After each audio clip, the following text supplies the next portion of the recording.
Hi guys, this is Vol. Welcome to a very special Warhammer Fantasy Battles battle report, and it's about time this happened. This is Tomb Kings versus High Elves, and you will notice first of all that both of these armies belong to myself, and incidentally this game was played between myself and again myself. Sounds a bit stupid, I know. It's not much fun playing Warhammer on your own. And rolling all the dice for both sides and sort of doing the moves for both sides, but I've got a lot of time in my hands, and I just thought I'd show you guys this one game. I'm not going to do this all the time, but since I've gone to the trouble of getting two of these armies up and running, I really just wanted to find out how they would do against each other. My money would have been on the High Elves, but we'll decide that a bit later after we've seen the result of this game. As you can see, the game has been played at my home with some of my custom terrain being set up here. We've got the hills and three forests. And yeah, let's just get straight stuck into it. High Elf Army, this is not the army that I used the previous tournament. I've actually worked on a new build, but the Tomb Kings list is my same usual list that I've used in the last tournament that I went in with Tomb Kings, as well as all of my other games in the battle report threads and reports on my page. But as you can see, we've got a unit of cavalry on the left-hand flank, along with an eagle and some archers about to move onto the hill there, so they can get all of their shots off in a rank. Now, of course, this wasn't really a conventional game, because usually when you play Warhammer against somebody else, you sort of keep things hidden, keep certain ideas from them hidden in you, have a particular plan about how you're going to deploy units. But because I was playing against myself, and I wasn't really able to surprise myself in that sort of way, I really just tried to make the best possible decision I could about each particular deployment as the two armies took their turns at placing each unit. So the sort of game plan I came up with for each side developed as the pieces went down. Now, the High Elves had slightly more deployments than the Tomb Kings, so what happened is that I ended up putting down that unit of Dragon Princes you see in the middle of the table down there last, and that was just because I saw an opening there after the Tomb Kings had covered other areas of attack, just to drive down straight through the center and hit the group of characters in the casket and so forth. And if you follow over to the next picture, you can sort of see where the Tomb Kings are in terms of deployment. We've got the chariots on the left-hand flank here, all of them, along with the prince, and one single scorpion there. One of the other scorpions has been deployed underneath the tunnels, tunneling up underneath the High Elf lines. Same with the swarm. But as you can see, most of the range stuff and the casket of souls is on the hill, as well as everything else around the side. Now, going to the next picture, you can see the other end of the table for the High Elves. They've got the unit of Dragon Princes in the center there, but over behind them, there is two repeater bolt throwers and an eagle far over the other side of the table there, as well as another chariot and some archers and so forth. So just flipping to the next photo, you can see a bit more of an overview. On the left-hand side for the Tomb Kings, we've got the Tomb Guard, just guarding the flank, as they are known to do, as well as guarding the tombs. They also like to guard flanks with the Scullipult on the hill and a unit of archers about to move up the hill with the Hierophant and Carrion in behind. Hierophant is able to join the Casket of Souls crew just to stay out of trouble. And you got the white lines in the forest to prevent them from being shot at or targeted with any spells before moving forward.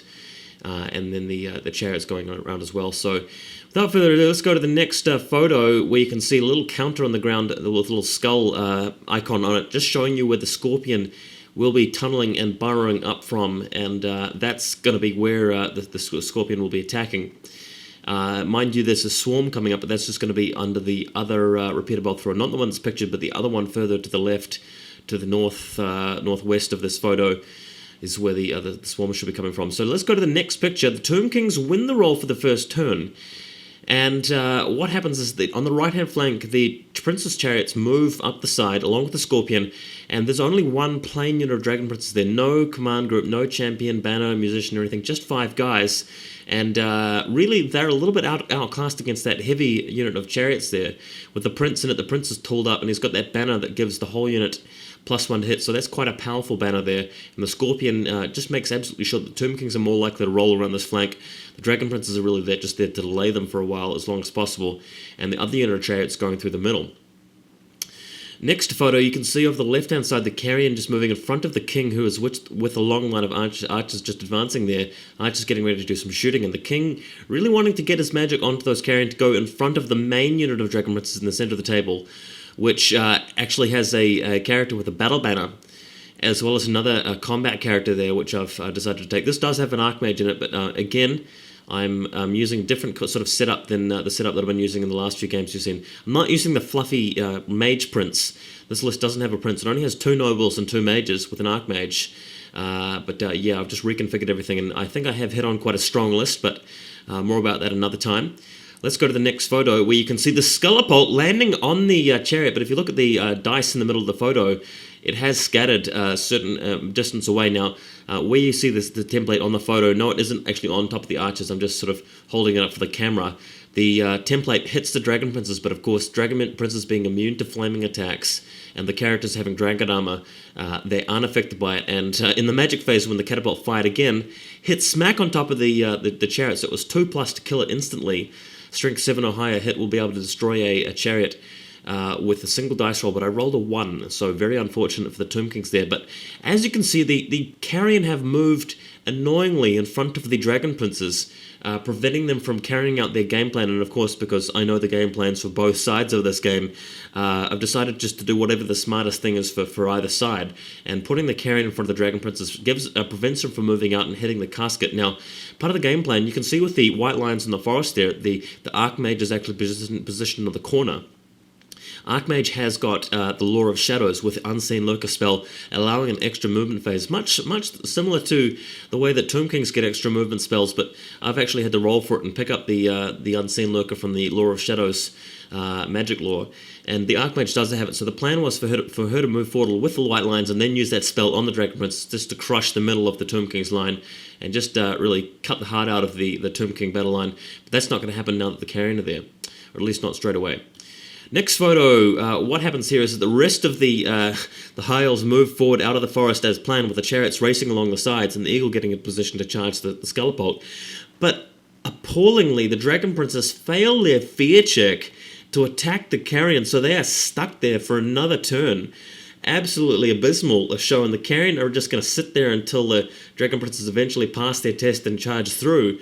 But that really puts a hold on the High Elf game plan. So I really, after that's happened, would say that the Tomb Kings have an advantage going into this straight away. Next photo, the other Dragon Princes move in just not too close. They don't really want to get charged by the Scorpion, and also moving the Eagle there to prevent the Tomb Prince from charging the Dragon Princes as well, buying them some time, and the archers moving up top of the hill. So that's what's going on this flank. The next picture shows you the chariot being charged, the chariot charging the catapult here with the help of Unseen Lurker. This is still High Elf turn 1, so magic has aided this chariot from charging into the hill, and incredibly, not wiping out all of the crew, only killing 2 of the crew, so terrible rolling from the chariot. All you need to do to kill one of these catapults is kill all the crew, but because the chariot only killed 1 crew, the Tomb Kings are allowed to put the combat res onto the catapult, and the catapult itself takes a couple of hits, and what that does is it allows the liches nearby to actually cast summoning on the catapult to bring back the crew while other things destroy the chariot. So that was very unfortunate that it didn't assassinate the catapult with the High Elves there. I was planning on using that chariot to overrun into the Casket of Souls.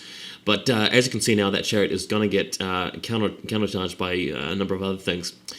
Next photo, you can see that countercharge here. The archers on the hill just swamp into the flank. That will actually get rid of the chariot because the chariot is outnumbered by fear at this point. They've got a hill advantage as well as outnumber and a rank and so forth. And overrunning they won't even need to overrun. The chariot will flee straight into the king's unit and be wiped out because that's what happens when you flee into a fresh unit, which is unit strength 5 or higher.